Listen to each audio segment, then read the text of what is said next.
വിശദമായ വാർത്തകളിലേക്ക്. ലാവ്ലിൻ കേസിൽ സംസ്ഥാന സർക്കാരിന് ഹൈക്കോടതിയിൽ കനത്ത തിരിച്ചടി.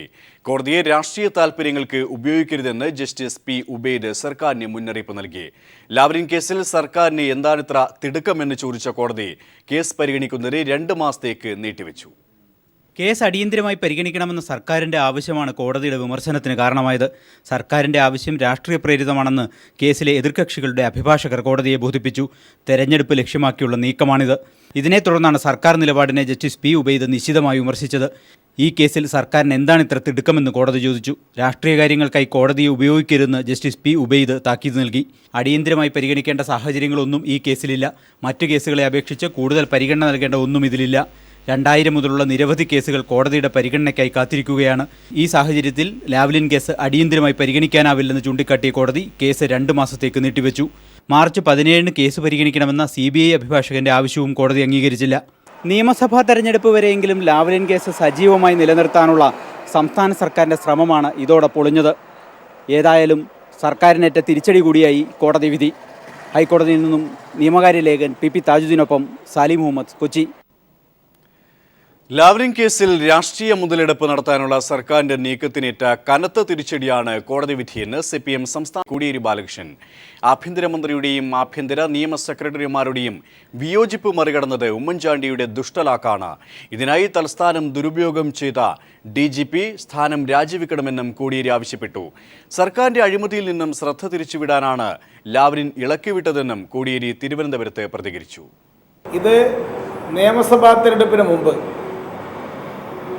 ലാവ്ലിൻ കേസ് സംബന്ധിച്ച ഒരു രാഷ്ട്രീയ പ്രചരണം നടത്താൻ ഹൈക്കോടതിയെ ഉപയോഗിക്കാം എന്ന ദുഷ്ടലാക്കായിരുന്നു UDF സർക്കാരിന്, പ്രത്യേകിച്ച് ഉമ്മൻചാണ്ടിക്കുണ്ടായിരുന്നത്. ഉമ്മൻചാണ്ടി നടത്തിയിട്ടുള്ള ആ വഴിവിട്ട ഇടപെടലിന് ആണിന്ന് ഹൈക്കോടതി നിരീക്ഷണം ഇന്ന് കടുത്ത തിരിച്ചടിയായി മാറിയിട്ടുണ്ട്. ജുഡീഷ്യറിയെ മാനിക്കുന്നുവെന്ന് മുഖ്യമന്ത്രി ഉമ്മൻചാണ്ടി പ്രതികരിച്ചു. കോടതിയുടെ ഓരോ പരാമർശങ്ങൾക്കും മറുപടി പറയണമോ എന്നും മുഖ്യമന്ത്രി ചോദിച്ചു. കോടതിയുടെ ഓരോ പരാമർശവും തിരിച്ചടിയാണ് എന്ന് പറഞ്ഞാൽ ഞങ്ങൾ ജുഡീഷ്യറിയെ മാനിക്കും. ജുഡീഷ്യറിയുടെ അഭിപ്രായങ്ങളും അവരുടെ നിർദ്ദേശങ്ങളും മാനിക്കുന്ന ഒരു ഗവൺമെൻറ്റാണ് UDF ഗവൺമെൻറ്. അനുകൂല വിധി വരുമ്പം സിന്ദാബാദും എതിര് വരുമ്പം തിരിച്ചുള്ള നിലപാട് സ്വീകരിക്കത്തില്ല. റെയിൽവേയിൽ സ്വകാര്യവൽക്കരണത്തിന് ഊന്നൽ നൽകി 2016 റെയിൽ ബജറ്റ്. സ്റ്റേഷനുകളുടെ നവീകരണത്തിന് ഇനി സ്വകാര്യ പങ്കാളിത്തം നടപ്പാക്കും. 9400 സ്റ്റേഷനുകൾ പൊതു സ്വകാര്യ പങ്കാളിത്തത്തിൽ വികസിപ്പിക്കും. കഴിഞ്ഞ വർഷങ്ങളിലെ നിക്ഷേപ ശരാശരിയുടെ ഇരട്ടിയോളമാണ് ഈ വർഷം പ്രതീക്ഷിക്കുന്നത്. വിവരങ്ങളുമായി ഇതിൽ നിന്നും സന്തോഷ് സർലിംഗ്. ശരിയാണ് സന്തോഷ്, ഏത് രീതിയിലാണ് റെയിൽവേ ബജറ്റ് വിലയിരുത്തപ്പെടുന്നത്? മറ്റു വിവരങ്ങൾ എന്തൊക്കെയാണ്? സുരേഷ്, റെയിൽവേയുടെ അടിസ്ഥാന സൗകര്യ വികസനത്തിനായി പൂർണ്ണമായും സ്വകാര്യ നിക്ഷേപത്തെ ആശ്രയിക്കുന്ന ഒരു ബഡ്ജറ്റാണ് കേന്ദ്രമന്ത്രി സുരേഷ് പ്രഭു അവതരിപ്പിച്ചിരിക്കുന്നത്. 2016-2017 സാമ്പത്തിക വർഷം 1,84,000 കോടി രൂപയുടെ വരുമാനം പ്രതീക്ഷിക്കുന്നുണ്ട്. ഇതിനായി നിരക്ക് വർധനവോ ചരക്കുകൂലി വർധനവോ ഏർപ്പെടുത്തില്ല. പക്ഷേ കാലോചിതമായ മാറ്റം ഇക്കാര്യത്തിൽ വരുമെന്നത് പരാമർശിച്ചുകൊണ്ട് ഭാവിയിലെ നിരക്ക് വർധനവുള്ള ഒരു അവസരവും ഈ ബഡ്ജറ്റ് തുറന്നിടുന്നു. അധിക വിഭവ സമാഹരണം ലക്ഷ്യമിടുന്നുണ്ടെങ്കിലും മാർഗങ്ങളെക്കുറിച്ച് ബഡ്ജറ്റ് മൗനം പാലിക്കുന്നു എന്നത് പ്രത്യേകം ശ്രദ്ധേയം. മൂലധന നിക്ഷേപമായി കാണിക്കുന്നത് കഴിഞ്ഞ വർഷം LICയുടെ 1.5 കോടി നിക്ഷേപം പ്രഖ്യാപിച്ചിരുന്നു. അത് വീണ്ടും ആവർത്തിച്ചത് മാത്രമാണ്. കൂടാതെ പരസ്യ വരുമാനം വർദ്ധിപ്പിക്കുമെന്ന പ്രഖ്യാപനവുമുണ്ട്. റെയിൽ പാളങ്ങൾക്ക് സമീപത്തെ ഭൂമി തോട്ടകൃഷിക്കായി പാട്ടത്തിന് നൽകിയും വരുമാനം കണ്ടെത്തുമെന്ന് മന്ത്രി പറയുന്നു. അടുത്ത 5 വർഷത്തേക്ക് ആധുനികവൽക്കരണത്തിനായി 8.5 ലക്ഷം കോടി രൂപ നീക്കിവെച്ചിട്ടുണ്ട്. 2800 കിലോമീറ്റർ പുതിയ പാതകൾ നിർമ്മിക്കും. നിലവിലുള്ള പാതകളിൽ 2000 കിലോമീറ്റർ ഈ സാമ്പത്തിക വർഷം വൈദ്യുതീകരിക്കും. വടക്കു കിഴക്കൻ സംസ്ഥാനങ്ങളിലേക്കുള്ള റെയിൽ ഗതാഗതം സുഗമമാക്കാൻ പുതിയ പാതകളും കോറിഡോറുകളും പ്രഖ്യാപിച്ചിട്ടുണ്ട്. സംസ്ഥാനങ്ങളുമായി ചേർന്ന് 44 പുതിയ പദ്ധതികൾ ആണ് നടപ്പിലാക്കുക. 2020 നടപ്പിലാക്കേണ്ട റെയിൽ വിഷൻ 2020 എന്ന പേരിൽ 8 പദ്ധതികളും ബഡ്ജറ്റിൽ പ്രഖ്യാപിച്ചിട്ടുണ്ട്. കൂടാതെ 2020 ആളില്ലാ ലെവൽ കോഴ്സുകൾ നിർത്തലാക്കും. ഇതുവഴി യാത്രാസമയം കുറയ്ക്കും. കേരളത്തിൽ നിന്നും ദില്ലിയിലേക്കുള്ള യാത്രാസമയത്തിലും 8 മണിക്കൂർ കുറവുണ്ടാകുമെന്നാണ് ബഡ്ജറ്റ് ഇതുവഴി പ്രതീക്ഷിക്കുന്നത്. ഇതിനായി ഏകദേശം 400 കോടി രൂപ വകയിരുത്തി വകയിരുത്തിയിട്ടുണ്ട്. സാധാരണക്കാരെ കയ്യിലെടുക്കാൻ റിസർവേഷൻ ആവശ്യമില്ലാത്ത അന്ത്യോദയ എക്സ്പ്രസുകൾ പ്രഖ്യാപിച്ചു. കൂടാതെ ദീർഘദൂര സർവീസുകളിൽ റിസർവേഷൻ വേണ്ടാത്ത ദീൻദയാൽ എന്ന പേരിൽ പ്രത്യേക കോച്ചുകൾ ഘടിപ്പിക്കുമെന്നും മന്ത്രി പ്രഖ്യാപിക്കുകയുണ്ടായി. സന്തോഷ്, അതോടൊപ്പം തന്നെ റെയിൽവേയിൽ സ്വകാര്യവൽക്കരണത്തിന് ഊന്നൽ നൽകുകയാണ് എന്ന ഒരു ആശങ്ക പങ്കുവെക്കുന്ന ബജറ്റ് കൂടിയാണോ ഇത്? തീർച്ചയായും സുരേഷ്, PPP മോഡലുകൾ സ്വകാര്യ നിക്ഷേപത്തിന്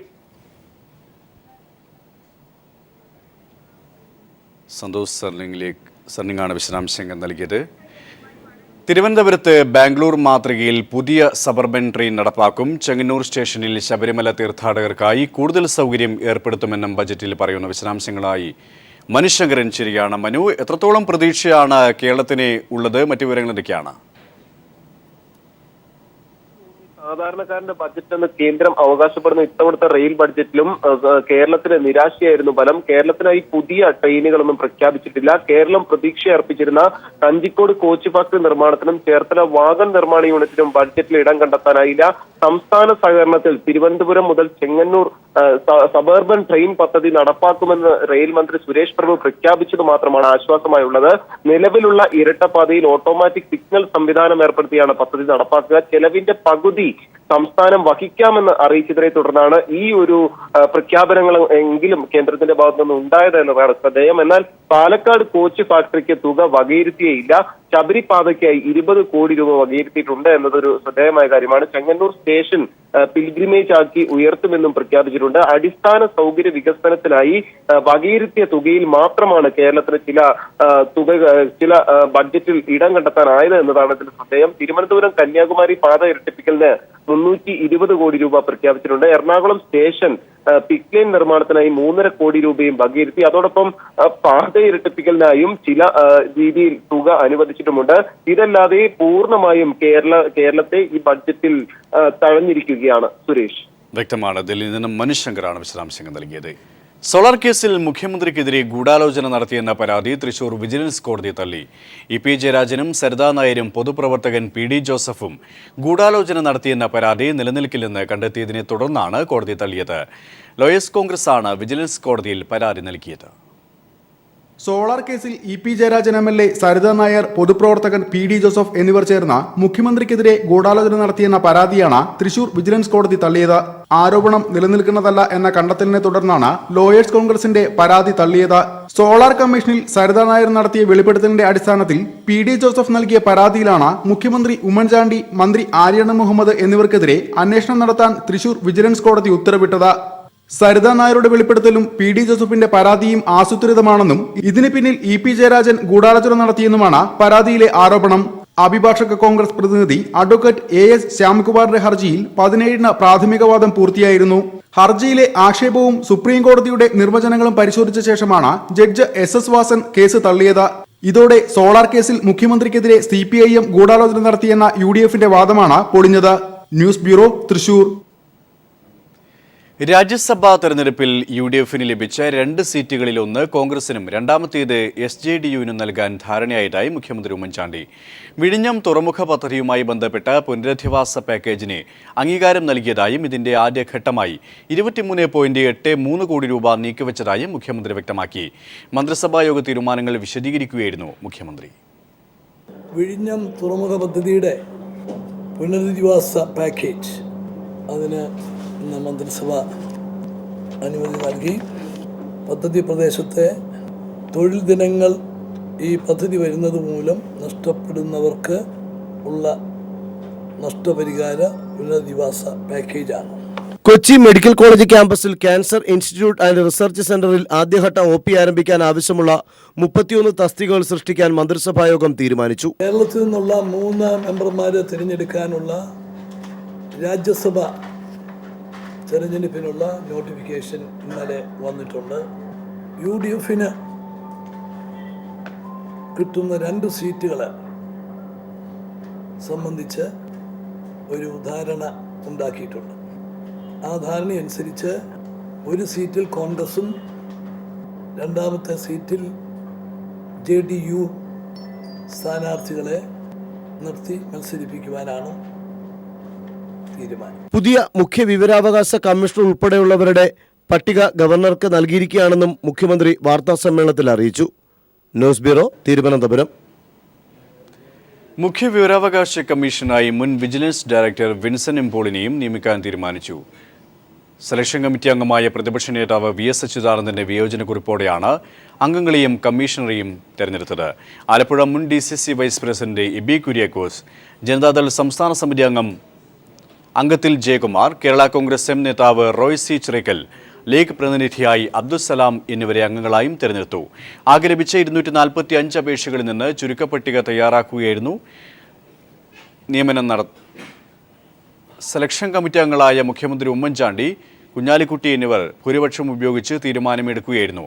അക്കാദമിക് മികവ് പുലർത്തുന്നവരെ തെരഞ്ഞെടുക്കുക എന്ന പതിവ് രീതിക്ക് വിഭിന്നമായി ഇത്തവണ രാഷ്ട്രീയക്കാരാണ് വിവരാവകാശ അംഗങ്ങളായി തെരഞ്ഞെടുക്കപ്പെട്ടവരിൽ ഭൂരിപക്ഷവും.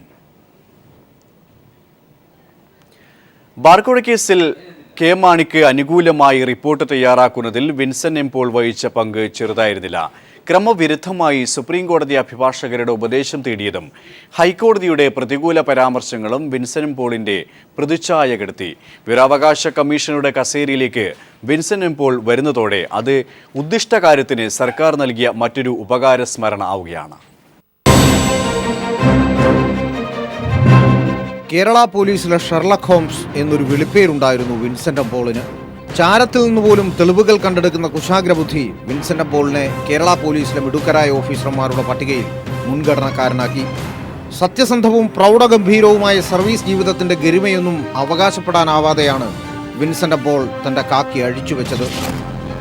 KM മാണിക്കെതിരായ ബാർക്കോഴ കേസിൽ തെളിവുകൾ നിരത്തിയ കീഴുദ്യോഗസ്ഥൻ R സുകേഷിന്റെ കണ്ടെത്തലുകളെ മറികടക്കാൻ വിൻസെന്റ് പോൾ ആയുധമാക്കിയത് സുപ്രീം കോടതി അഭിഭാഷകരുടെ നിയമോപദേശത്തെ തന്നെ. സുകേഷിന്റെ റിപ്പോർട്ടിൽ ചുവന്ന മഷി കൊണ്ട് വിൻസെന്റ് പോൾ മാണിക്ക് സ്തുതി കോറിയിട്ടപ്പോൾ തകർന്നടിഞ്ഞത് വിജിലൻസിന്റെയും വിൻസെന്റ് പോളിന്റെയും വിശ്വാസ്യത.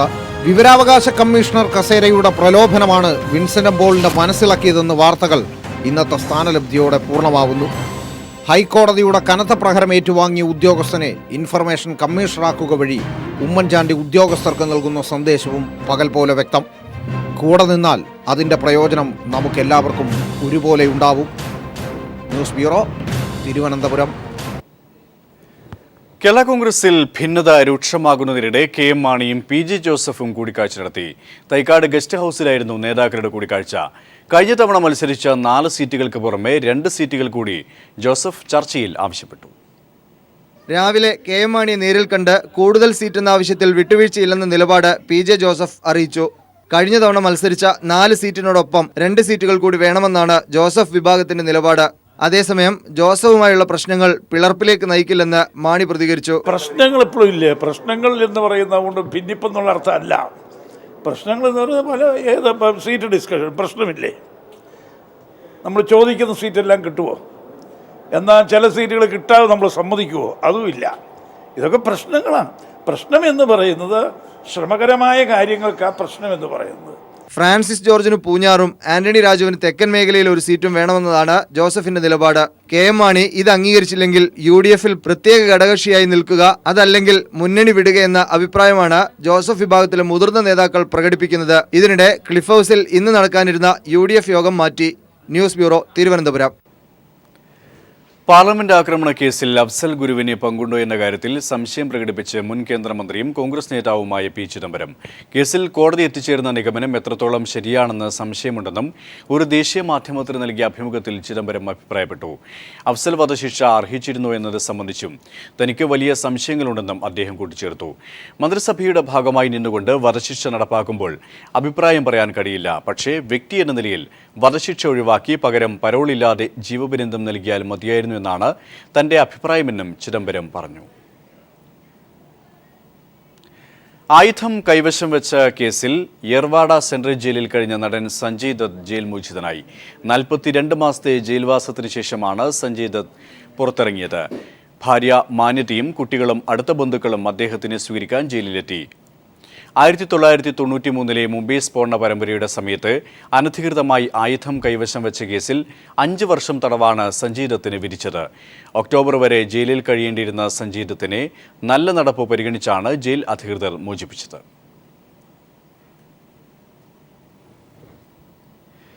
ജി ദേവരാജൻ സ്വരലയ സംഗീത പുരസ്കാരം ബോംബെ ജയശ്രീക്ക് സമ്മാനിച്ചു.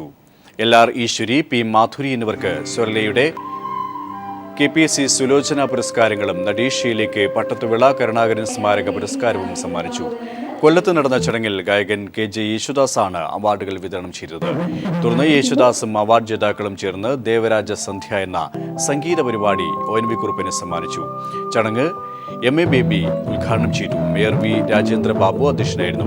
K അനിൽകുമാർ, RS ബാബു എന്നിവർ സന്നിഹിതരായിരുന്നു. പദവി നടപ്പാക്കുന്നതിനെതിരെ ആലുവ UC കോളേജിൽ വിദ്യാർത്ഥികളുടെ പ്രതിഷേധം. ക്യാമ്പസിൽ വിദ്യാർത്ഥികൾ കുത്തിയിരുന്ന് പ്രതിഷേധിച്ചു. പ്രതിഷേധം നടത്തിയ 30ഓളം വിദ്യാർത്ഥികളെ പോലീസ് അറസ്റ്റ് ചെയ്ത് നീക്കി. ഇത് രണ്ടാം തവണയാണ് സ്വയംഭരണ പദവി നൽകുന്നതുമായി ബന്ധപ്പെട്ട മുന്നൊരുക്കങ്ങൾ വിലയിരുത്തുന്നതിനായി UGC സംഘം കോളേജിലെത്തുന്നത്. ആദ്യ സന്ദർശനത്തിൽ ഉയർന്ന പ്രതിഷേധത്തെക്കാൾ ശക്തമായിരുന്നു ഇക്കുറി വിദ്യാർത്ഥികളുടെ സമരം. പെൺകുട്ടികൾ ഉൾപ്പെടെയുള്ളവർ മുദ്രാവാക്യം വിളികളുമായി കോളേജ് വളപ്പിൽ കുത്തിയിരുന്നു. എല്ലാ വിദ്യാർത്ഥി സംഘടനകളും പ്രതിഷേധത്തിന് പിന്നിൽ അണിനിരന്നു. ചില അധ്യാപക സംഘടനകളുടെ പിന്തുണയും സമരത്തിനുണ്ടായിരുന്നു. UGC ജോയിന്റ് സെക്രട്ടറി മജു സിംഗിന്റെ നേതൃത്വത്തിലുള്ള സംഘത്തെ പോലീസ് എത്തിയാണ് ക്യാമ്പസിന് വെളിയിലെത്തിച്ചത്. കഴിഞ്ഞ തവണ ഉയർന്ന പ്രതിഷേധത്തിന്റെ പശ്ചാത്തലത്തിൽ സന്ദർശക സംഘത്തിന് പോലീസ് സംരക്ഷണം നൽകണമെന്ന് ഹൈക്കോടതി ഉത്തരവിട്ടിരുന്നു. സമരത്തിൽ പങ്കെടുത്ത പെൺകുട്ടികൾ അടക്കമുള്ള 60ഓളം വിദ്യാർത്ഥികളെ പോലീസ് അറസ്റ്റ് ചെയ്തു. കോളേജിന് സ്വയംഭരണം നൽകുന്നതിനെതിരെ ശക്തമായ പ്രതിഷേധമാണ് ക്യാമ്പസിൽ അലയടിക്കുന്നത്. News bureau, Kochi. ചെങ്ങന്നൂർ മുളക്കുഴയിൽ ഗുണ്ടാക്രമണത്തിൽ പെട്രോൾ പമ്പുടമ കൊല്ലപ്പെട്ട സംഭവത്തിൽ 3 പേർ പിടിയിലായി. കഴിഞ്ഞ ആഴ്ചയായിരുന്നു പമ്പുടമ മുരളീധരന് നേരെ ആക്രമണമുണ്ടായത്. എണ്ണയടിക്കുന്നതിനിടെയുണ്ടായ തർക്കം ആക്രമണത്തിൽ കലാശിക്കുകയായിരുന്നു. ചികിത്സയിലായിരുന്ന മുരളീധരൻ ഇന്ന് പുലർച്ചെയാണ് മരിച്ചത്. സംഭവത്തിൽ പ്രതിഷേധിച്ച് സംസ്ഥാനത്ത് നാളെ പമ്പുകൾ അടച്ചിടും. ഇപ്പോൾ VS അച്യുതാനന്ദൻ മാധ്യമങ്ങളെ കാണുകയാണ്. തത്സമയ സംപ്രേഷണത്തിൽ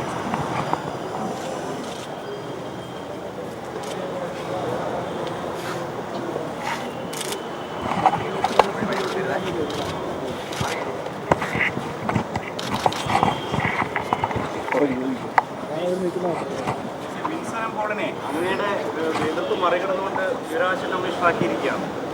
അങ്ങയുടെ വിയോജനം പരിഗണിക്കാതെയാണ് ആക്കിയിരിക്കുന്നത്. അതെ, അത് തെറ്റായ ഒരു സമീപനമാണ്. അതിനെ ഞാൻ പ്രതിഷേധിച്ചിട്ടുണ്ട്, വിയോജിച്ചിട്ടുണ്ട്.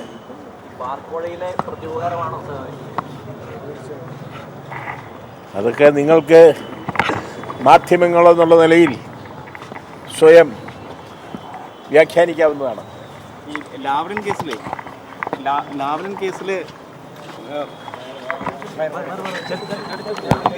പിണറായി വിജയനായിട്ടുള്ള ഹർജി അത് 2 മാസം കഴിഞ്ഞിട്ട് പരിഗണിക്കാമെന്നാണ് ഇപ്പോൾ കോടതി പറഞ്ഞിരിക്കുന്നത്.